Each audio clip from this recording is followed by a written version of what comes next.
반갑습니다. 반갑습니다. 자, 지난 시간까지 사리 연구를 마쳤고요. 자, 이번 시간에는 작업지사 시작하도록 하겠습니다. 자, 이 시간에 작업지사 요지를 한번 살펴볼까 합니다. 전서 49쪽을 보면 작업지사의 요지가 나와요. 자, 같이 봉독해 보겠습니다. 자, 작업이라 함은 무슨 일에나 안입이설신의 육근을 작용함을 이름이요 취사라 함은 정의는 취하고 우림을 이름이니라. 이렇게 나오죠. 이게 이제 그러면 나누면 두 대목이죠. 첫 번째 작업이란 무엇인가 라는 거고, 두 번째는 취사란 무엇인가, 이렇게 두 단락으로 나눌 수 있어요. 먼저 이제 작업부터 살펴봅시다. 우리가 작업이라는 말은 어디서 많이 써요? 작업을 걸다. 요즘은 다 작업하면 작업을 걸지. 그게 작업을 걸기 위해서 작업을 하죠. 작업을 안 걸어봤죠? 작업 걸어봤지. 그러니까 다 이게 지금 이제 작업에 걸렸어요. 작업을 걸었어요. 걸었겠지, 되게. 자, 또 뭐가 있냐면 작업에 들어갔다. 그래서 언어라는 건 이렇게 달라져요, 시대에 따라서. 그러면 제가 왜 아까 이런 우스갯말을 했냐면은, 지금 현대적인 그 사용 용례를 말했냐면은, 소태산 대종사의 용어는 소태산 대종사의 정의대로 이해를 해야 된다는 것 때문에 말씀을 드린 겁니다. 그래서 작업취사 이런 말을 하면 정전에 어떻게 정의되어 있는 것을 항상 기준에 삼아야 됩니다. 그러면 작업은 뭐라고 했어요? 무슨 일에나 육근을 작용함. 이게 육근을 이게 어떤 일에 닥쳐서 육근을 작용하면 다 뭐예요? 작업이에요. 여기서 이제 일이 뭐예요? 무슨 일 하면 제가 그냥 12이해라고 바꿔놓으면 돼요. 일이라면 그 내용이 다 12이에요. 12이해가 이렇게 뭔가 이렇게 따지고 12를 하여간 12로 다투어지는 것은 다 일이에요. 이런 일에 우리가 육근을 다른 말로 하면 심신이죠. 이 심신을 사용하는 이렇게 거기에 사용하면 다 이게 작업이에요.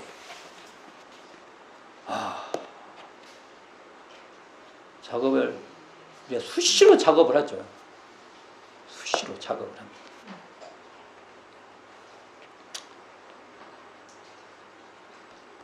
그래서 이게 우리가 뒤에 업이라는 말이 나오고, 업.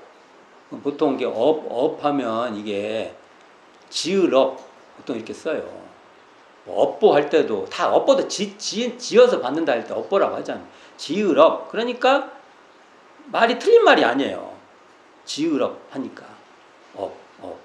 작도 짓는 거고 업도 짓는 거. 이게 작업이란 건 뭔가 짓는 거예요.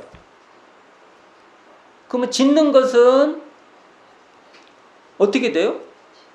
짓는 것은 변화하는 겁니다. 짓는 것은, 자, 봅시다. 짓는다는 것은 형성되는 겁니다. 형성이 뭐예요? 만들어진다는 겁니다. 그 만들어진다는 것은 또 바뀐다는 거예요. 그렇지, 그래요? 안 그래요? 근데 작업주사라는 것은 하나는 내가 이것을 나를 지어간다, 형성해간다는 뜻도 있고, 지어진 것을 내가 다시 바꿀 수도 있다는 것이에요. 작업하면은. 업이라는 것은 작도 짓고 업도 짓는 것이니까. 아니, 못 바꾸면 뭐라고 내가 짓습니까? 이 작업이라는 말에는 우리들의 안입이설신으로 형성된 안입이설신, 하면 우리가 하면 나의 사고방식, 가치관, 나의 어떤 무의식적 태도, 내가 의식적인 것만 말하는 게 아니에요. 이 작업이라고 할 때 우리가 또 우리가 협소하게 보면 안 돼요. 나의 무의식적 어떤 그 행위들, 또는 충동, 이 모든 것이 내가 짓는 것이다고 우리가. 그리고 내가 형성한 거예요. 이게 작업이라는 말에. 이게 받아들이셔지세요? 이게?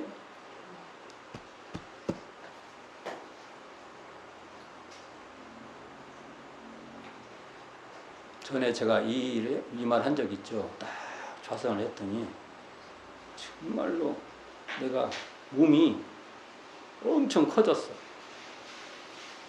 내 의식이 참 위까지 올라가 버렸어.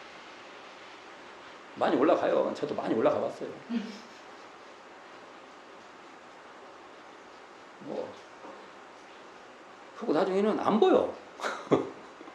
쭉 올라가. 이게 내 의식이 이게 내가 커져. 뭐 이런 거 생겨요. 경험하지 않고 이것을 느낄 수 있을까요, 우리가? 아까 그 좌선을 하다가 그러면 이거 현대적인 말로 바꿔볼까요, 제가요? 이 말을 이상한 자취가 어떻게 해서 그 좌선법 이상한 자취 나오죠. 그걸 구하지 말라. 그걸 쫓아가지 말라. 이 나오죠. 현대적 의미로 말해볼게요. 우리가 좌선을 하다 보면 의식이 쉬는 거예요.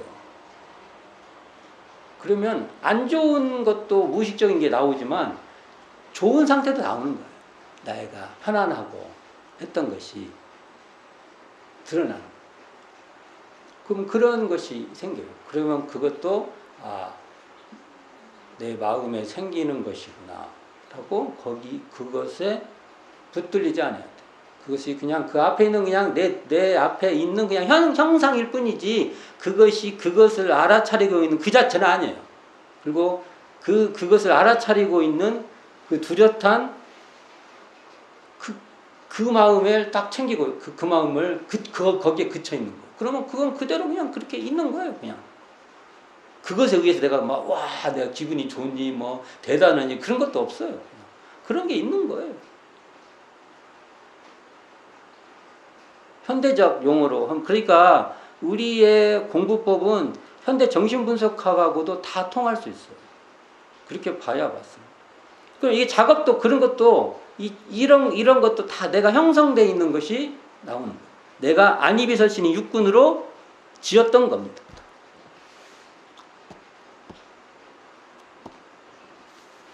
자, 또 작업은 정리해보면 작업은 무슨 일이 되었든지 그 12에 관련된 그 일에 육군을 작용하는 거예요. 이게 원불교 교전의 저본인 불교정전에서는 무슨 일을 어떻게 보냐면 대소관이라고 돼 있어요. 대소관이 뭐예요? 크고 작은 일. 그런 크고 작은 일. 그러니까 일은 큰 일도 있고 작은 일도 있다는 거예요. 우리가 일을 하다 보면 막 크게 느껴지는 것도 있고 참 그러지 않습니까? 그러니까 일은 12의 임으로 12의 일은 막 크고 작고 막 정말 다양한 일이 있다는 겁니다. 작업은 크고 작은 무슨 일이 되었든지 간에 육군을 작용하는 것이다. 이렇게 볼 수 있죠. 그래서 결국 작업은 안이비설신이 육군을 작용하여 12의 일을 짓는 것입니다. 우리는 결국은 육군을 작용하면 다 12의 일을 짓는 거예요. 몸과 마음을 짓는 심신작용의 행위이다. 작업을. 이런 말은 다 그냥 같은 말을 계속 말만 다르게 막 설명해 본 거예요. 또 엉뚱한 얘기를 하면 거기에 또 끌려갈까봐 내가 이렇게 미리 약을 치는 거야. 이런 거 별거 아니에요 하고 싹 한번 약을 쳐줘 본 거예요. 또 그런 말이 막 좋아가지고 막 어떻게 저런 말이 나오지? 그러지 말라고. 제가 미리 그냥 한번 이거 별거 없는 말이에요. 한번 치고 가는 겁니다. 작업은 짓는 거다. 누가 뭘로 줘요? 자기의 육군으로. 눈, 다해요. 의식마저도. 그 의식이 이 의식이라고 할 때 그 의식만 하면 돼. 무의식까지 있는 것까지 다. 그러니까 이렇게 보면 봅시다. 자, 그걸로 넘어가 봅시다. 55쪽으로. 그러면 이제 취사는 뭐냐 이거예요. 취사는 정의가 돼 있죠. 정의는 취하고 불의는 버림을 이름이다라고 되어 있어요. 취할지 버릴사 이렇게 되죠. 취할지 버릴사. 정의는 취하고 불의는 버린다. 말은 간단하지만 참 골치 아파요. 이게 참 골치 아픈 거. 이게 취사라는 것은 작업의 구체적인 방향이요, 활동이에요. 작업은 막 이것도 하고 저것 다 할 수 있잖아요. 근데 그건데 그 작업의 방향성과 활동을 딱 잡아준 거예요. 취사가. 근데 우리가 보통 이 언어도 내가 왜 대종사님 언어로 봐야 된다고 하냐면 일반적으로 우리가 취사라고 할 때 취사심이라고 할 때 우리 취사라고 하면 어디 캠핑 갖고 취사하는 줄 알아. 반드시 알려줘야 돼요. 캠핑 가자 해서 캠핑장에 가서 이 캠핑은 이런 취사고 이 취사는 이거다 가르쳐 줘야 됩니다. 혹시 자녀들이 취사를 이렇게 알면 캠핑장에 가서 가르쳐 주세요. 보통 취사심은요 어떻게 쓰냐면 이렇게 보통 우리가 대종사님의 이 취사라는 말을 하면은 불교 공부가 좀 된 사람들은 다 이것을 못 받아들이는 거예요. 왜요? 불교는 취사를 하면 다 분별심이에요. 이렇게 달라요 대종사님께서. 불교에서는 취사했다면 다 분별심으로 극복해야 될 대상이에요. 그것이 있는 한 도에는 이만큼도 못 들어간다고 가르치는 겁니다. 그래서 여기 보통 말하는 취사심은요 경계를 쫓아 분별하여 마음에 드는 것은 취하고 마음에 안 드는 것은 버리는 분별심을 뜻하고 있어요. 이해되셨죠? 보통 취사심을 어떻게 쓰는지. 그러나 작업 취사의 취사는 이러한 분별의 취사가 아니라 무분별, 분별에 붙잡히지 않는 무분별의 그 자리에서 나오는 분별이요. 그러한 분별의 근원한 취사예요. 그 분별해서 이건 취하고 이것은 버리고 하는 거라고. 그게 분별 없는 자리에서 명료하게 분별하는 취사라는 겁니다. 대종사님 용어로 또 같이 한번 하면요. 대소유무의 분별이 없는 자리에서 공정영지의 광명을 따라 대소유무의 분별이 나타나는 그런 거예요.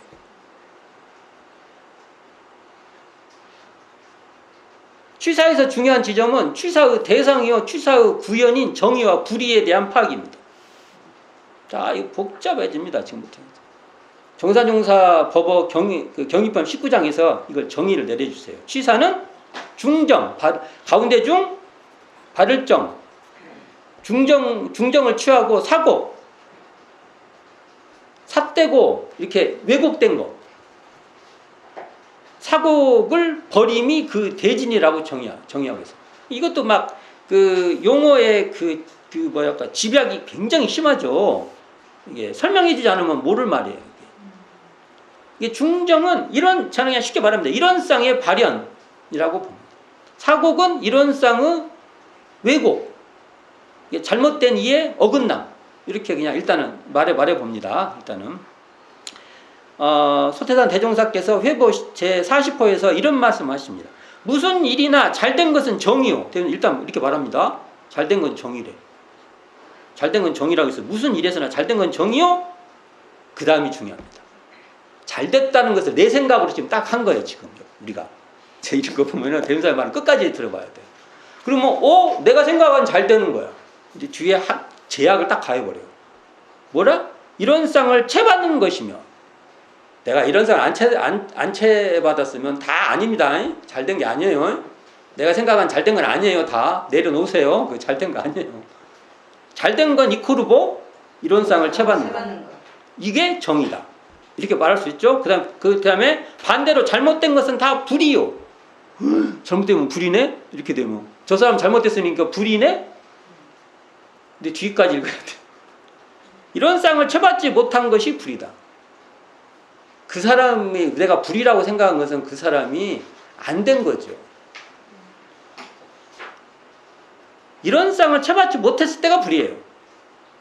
이게 나와 있죠. 제군들은 명심하여 억천만사에 이런 쌍을 모범하라. 그러니까 우리가 정의와 불의를 취사하기 위해서도 뭘 해야 된다? 이런 쌍을 채받아야 된다는 겁니다.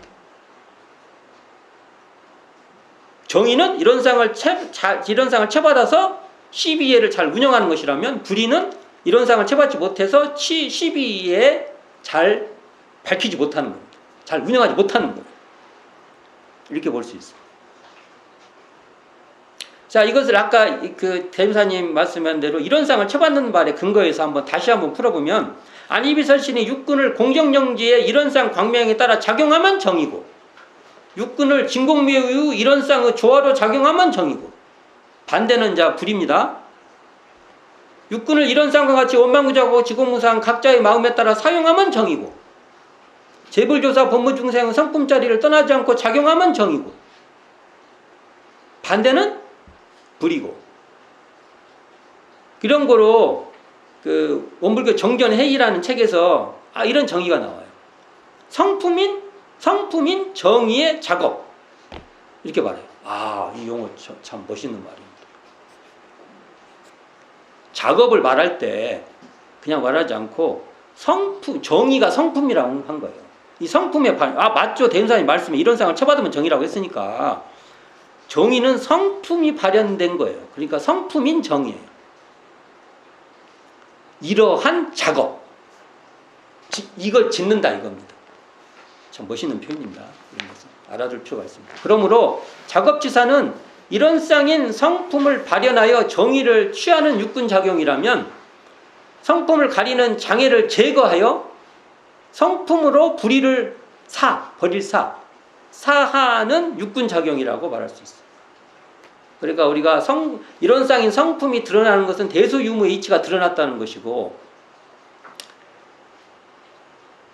그래서 이러한 그 대소유무의 이치에 따라서 발현되는 것이 바로 시비회를 밝힌다는 거예요.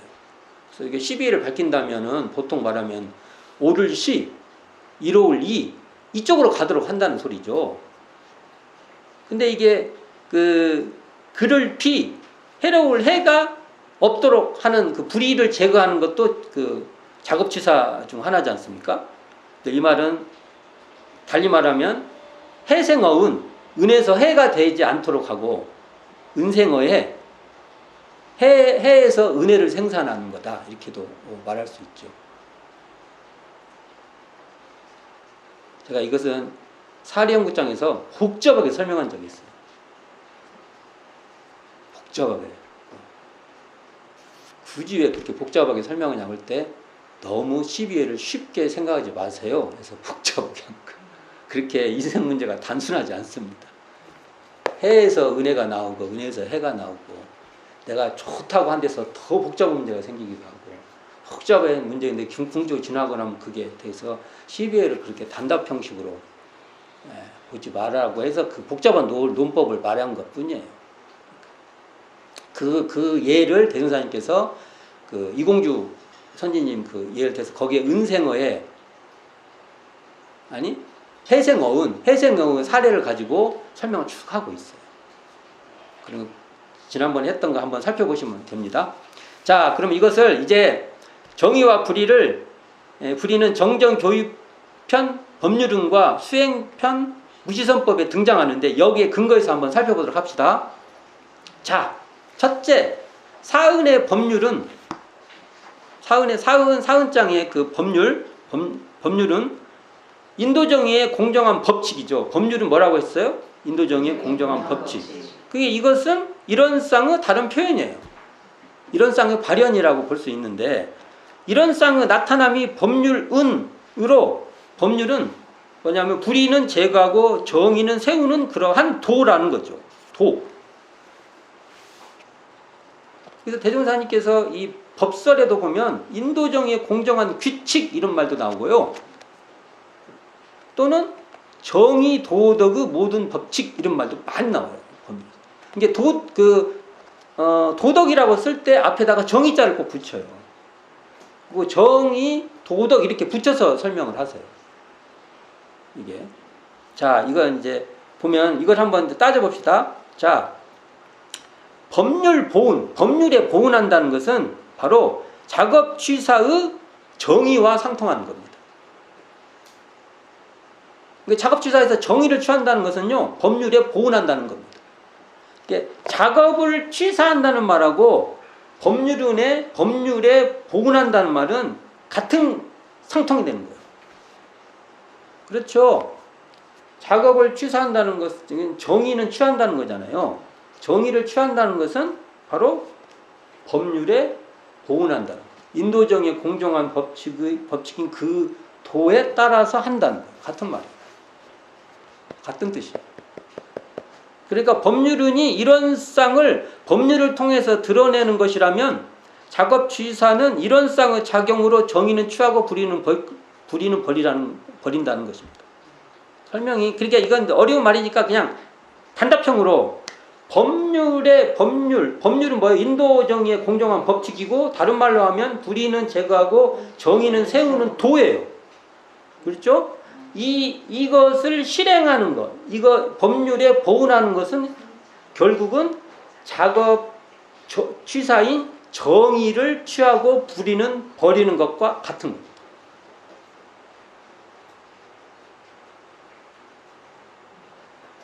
그러니까 우리가 사막에서 작업 취사를 하면 사실은 작업 취사는 우리가 법률을 이렇게 그것이 법률은 따로 있고 작업 취사 따로 있고 그런 게 아니에요. 그렇게 하면 작업 취사를 하면 그 행위가 법률론에 중심을 둘 때는 그냥 법률론으로 그대로 되는 거예요. 근데 법률론은 되는데 작업취사는 안 된다든지 작업취사는 되는데 법률론은 안 되는. 처음에는 좀 이 중심 이동이 잘 안 돼갖고 헷갈릴 수는 있어도 그건 그렇게 되면 안 돼요. 같은 겁니다. 이게.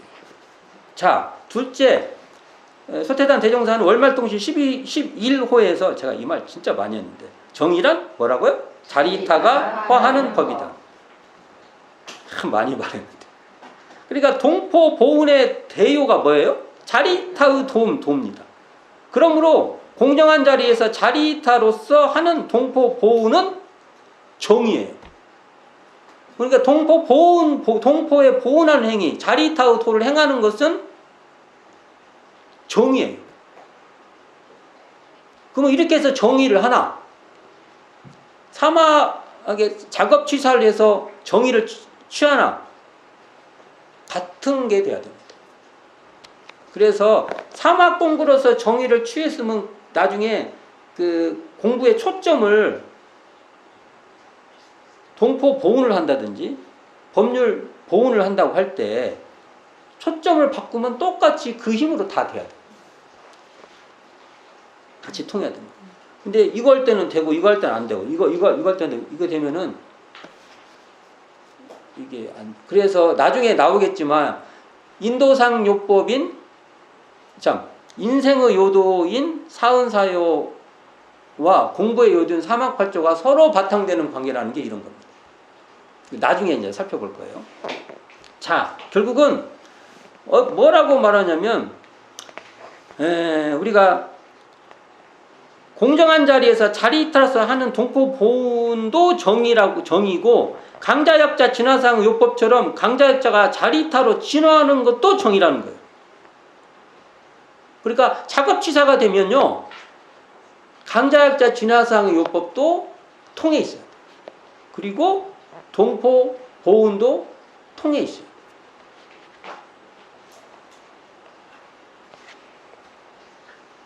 그래서 이 말을 어떻게 대종사님께서 우리에게 또 이해가 쉽게 설명을 해주냐면, 자, 뒤에 대종경 서품 19장에 이게 의심이 가면 딱 설명을 해주셔요. 대종사님께서 어떻게 설명해 줬냐고요? 사은의 도를 단련하여 세간 생활에 적절한, 자, 뒤에 나와요. 작업취사의 과목으로 삼아버렸어요.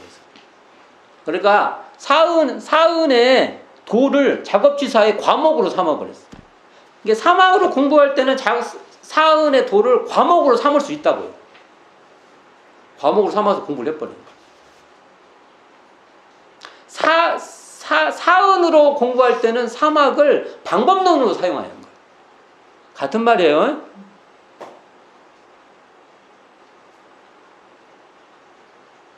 그러므로 사은에 보훈하는 것은 작업취사라는 겁니다.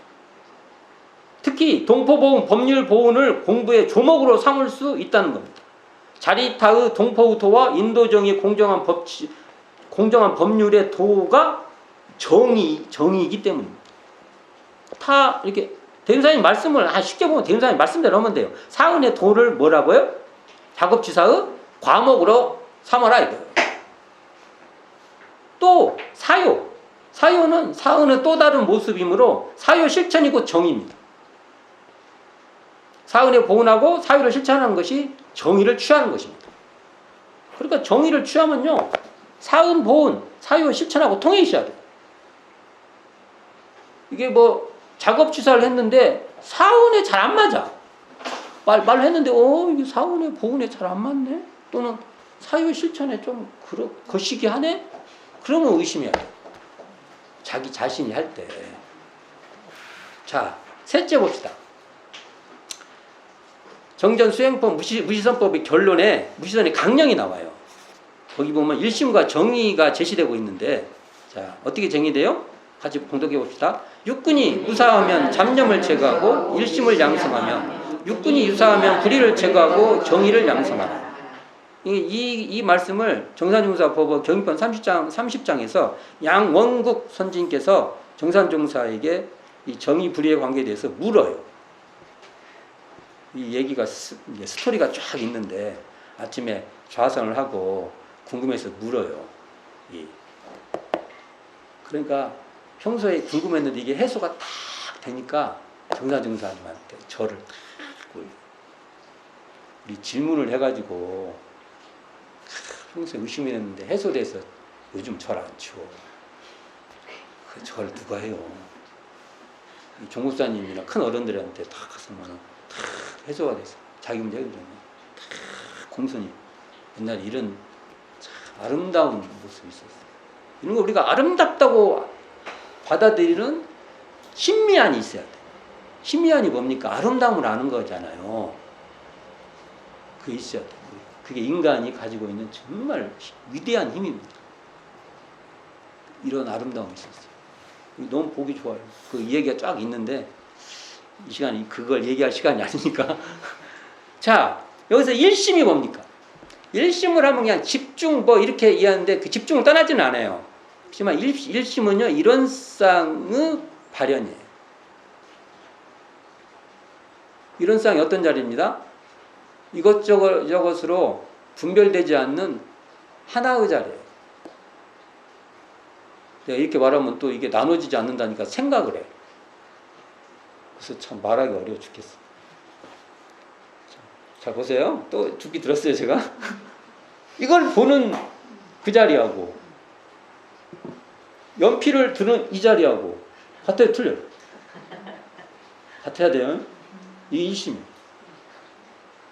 또 이게 뭐 둘이 나눠지지 않아가지고 하나라는 또 그 생각을 해, 또 자. 이걸 보는 자리가 온전해요? 이걸 보는 자리가 온전해요? 이 일심이에요. 이건 내가 설명 안 하겠어요. 이건 이제 알아서 하셔야 이막 맨날 진짜 했어. 그러니까 이게 일심이에요, 이게. 그리고 이 일심이 12이해를 작동할 때도 그대로 작동이 되면 그 마음으로 그거 12 이게 내가 지금 기분이 나쁘고 있구나. 그렇죠? 아까 죽비는 이게 야가 안 건드니까 금방 나타나는데 누가 확 건드렸어. 이 죽비가 이제 바뀐 거야. 여기서 나한테 욕을 팍 하고 내가 좀 기분 나쁜 소리를 팍 했어. 홀 올라오잖아요. 확 했어. 그게 야 드러나듯이 그 자리에서 드러났잖아요. 온전한 자리에서 온전하죠. 그대로 드러나. 이게 바탕이 돼야 정의가 시작된다는 거죠. 정의의 기반이에요. 이게 정의행의 기반. 이 자리 놓치면 정의행이 아니라는 소리를 지금 하는 겁니다.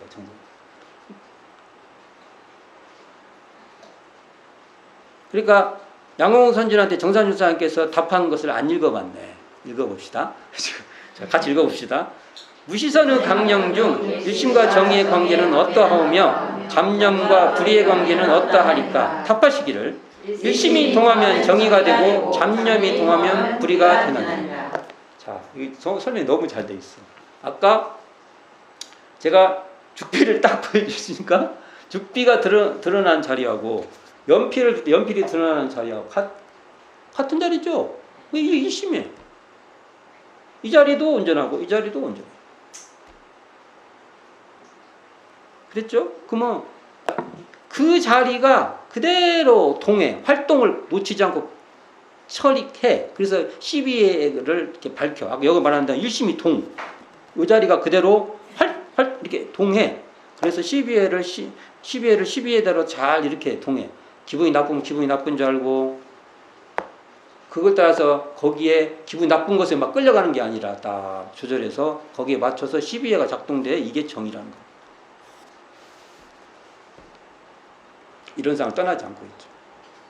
설명이 정확하죠. 그 잡념이 동하면 근데 이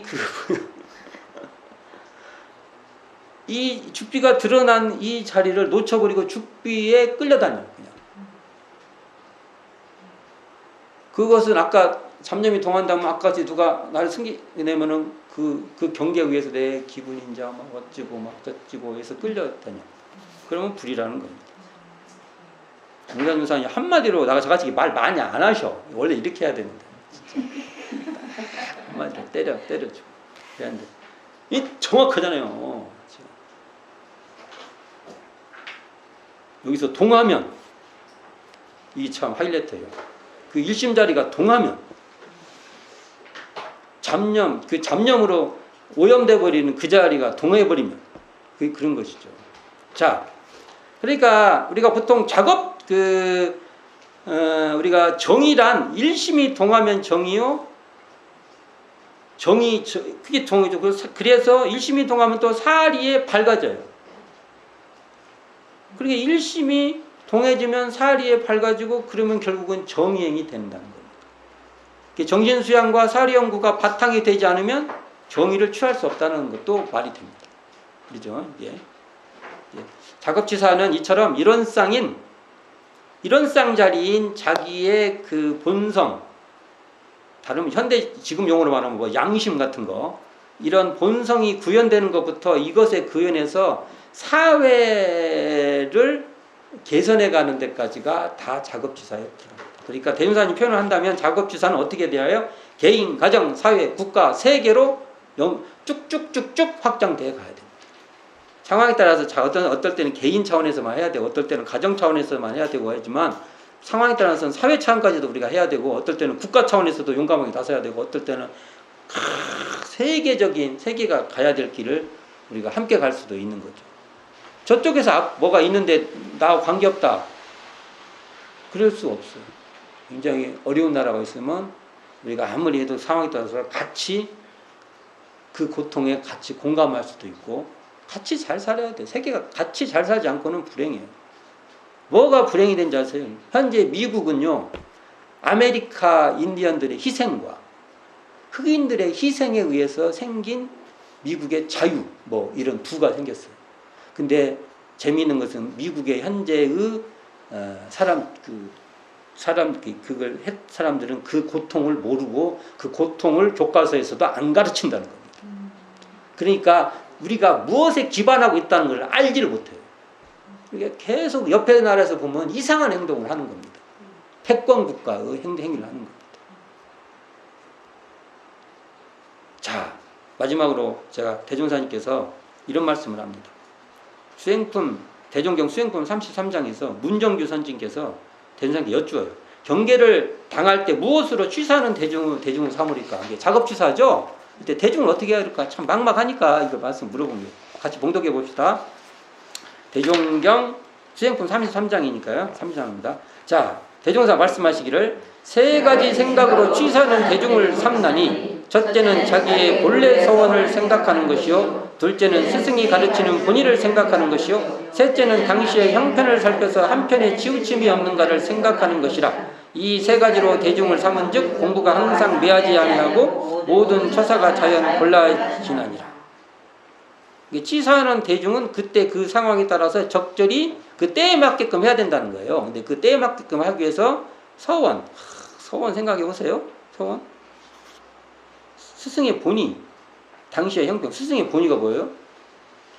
이게 정전이에요. 어렵게 생각하지 마세요. 이런 걸 딱 볼 때 정전. 조금 더 생각하면 저는 대종경.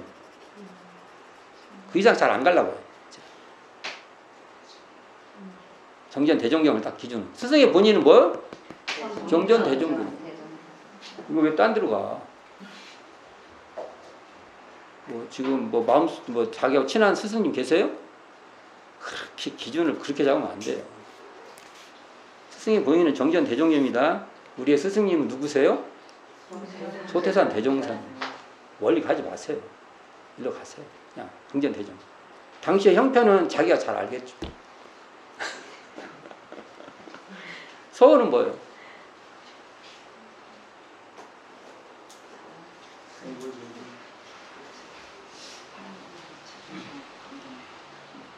서원은 사실은 이것도 정전인데 서원은 저는 서원 이런 얘기 나오면요, 다른 저는 정전에 그 총서편이 나의 서원이다. 개교 동기 교법 총서. 딱 그게 딱 맞아요. 그러니까 대부분 다 정전이에요. 그래서 이걸 보면요, 정전으로 기준해라. 저는 그렇게 봐요. 이게 너무 지나치나? 그렇게 해도 틀린 말이 아닙니다. 대선생께서 서원, 스승의 본이 당시에 형편하지만 서원도 정전에 나오고요. 정전에 딱 대선생님께 밝혀주고 계세요. 그리고 스승의 본인은 거기에 대선생님께 계속 말씀해 주시고 있어요. 이렇게 해라 저렇게 해라. 거기 생각하면 됩니다. 그리고 자신의 형편을 잘 살펴서 어디까지 해야 되는지는 판단을 해야죠. 아무리 있다고 해서 그걸 내가 지금 힘이 안 되는데 어떻게 그걸 다 합니까? 할 수 있는 것부터 차근차근 힘을 쌓아가야죠. 그리고 정산용사 법어 경위편 15장에 취사의 방법이 나옵니다. 방법에서 경험과 주의와 결단이 주가 되나 수양과 연구가 같이 취사 요건이 되나니라고 말씀합니다. 그러니까 일심과 지혜, 정신수양과 사리연구가 작업취사의 요건이 된다는 겁니다. 그리고 작업취사에서는 뭐가 중심이냐? 경험을 많이 쌓아야 돼요. 정전을 그대로 계속 해봐야 돼요. 그런 경험이 있어야 되고, 정전을 그것에 주의해서 정전에 딱 주의심을 가지고 그걸 또 해봐야 돼요. 그리고 정전으로 그걸로 결단 있게 한번 해봐야 돼요. 또 정전으로 가버렸네. 저는 그렇게 읽고 싶어요. 다르게 읽을 수도 있어요. 그러나 저는 그렇게 읽을 것입니다. 이걸 그렇게 우리는 해봤으면 좋겠습니다. 자, 오늘은 사막의 작업취사의 요지, 우리가 작업취사 요지에 대해서 쭉 살펴봤습니다. 그러니까 정전에 나와 있는 말씀을 깊게 자기의 삶에 흡수시킬 수 있기를 바랍니다. 수고하셨습니다.